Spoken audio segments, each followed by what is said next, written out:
उत्तर भारत के एक छोटे से गांव ललवानीपुर में एक लड़का रहता था, नवल।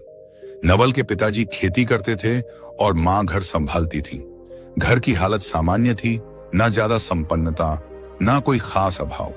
लेकिन नवल के दिल में कुछ अलग था। वो हर चीज में खुशी ढूंढना जानता था। नवल को सुबह सूरज की डूब में खेलना अच्छा लगता था। खेतों में हल चलाते बैलों की आवाज, पंछियों की चहचहाहट और मिट्टी की सौंधी खुशबू, यही उसकी दुनिया थी। नवल के दादाजी हर शाम चौपाल पर बैठकर पुराने समय की बातें करते थे। एक दिन उन्होंने कहा, बेटा, बड़ी खुशियां दौलत से नहीं सोच से आती हैं। किसी को एक बाल्टी पानी पिला देना, किसी का टूटा चप्पल ठीक करा देना, ये छोटी बातें ही इंसान को बड़ा बनाती हैं। नवल ने बात गांठ बांध ली। गांव में एक बूढ़ी अम्मा थी, शांति अम्मा। उनका कोई बेटा नहीं था। लोग उनकी मदद करते थे, पर नवल ने कुछ खास सोचा। अब वो हर दिन स्कूल से लौटते समय उनके लिए दूध और थोड़ा चना ले जाता।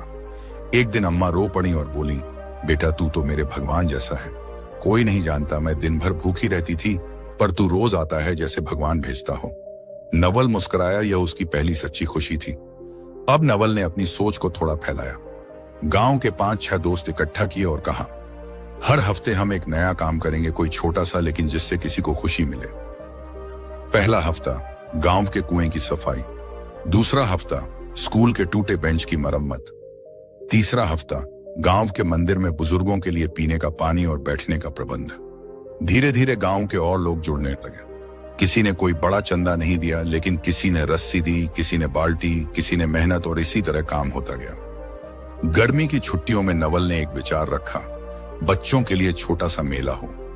कोई पैसा नहीं था तो सब कुछ घर से आया। मां ने गुड़ की गजक बनाई, किसी ने झूले की रस्सी दी, किसी ने बांस लाकर झूला बना दिया।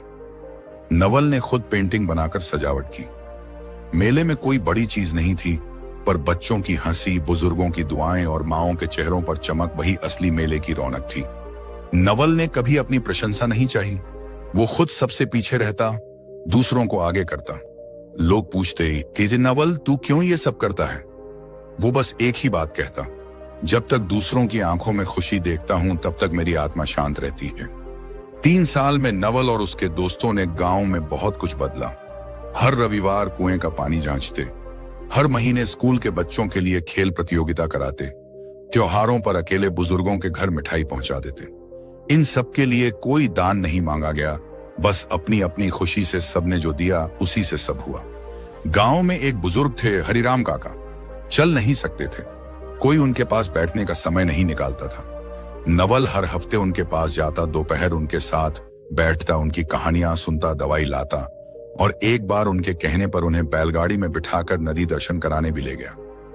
काका ने नवल का हाथ पकड़ा और कहा, बेटा, तू चला गया तो मेरे साथ मेरी सारी यादें भी चली जाएंगी। तूने बुढ़ापे को बोझ नहीं, उत्सव बना दिया। समय बीतता गया, नवल बड़ा हुआ। उसकी शादी गांव की ही एक समझदार लड़की रेखा से हुई। रेखा भी उसी विचार में विश्वास रखती थी।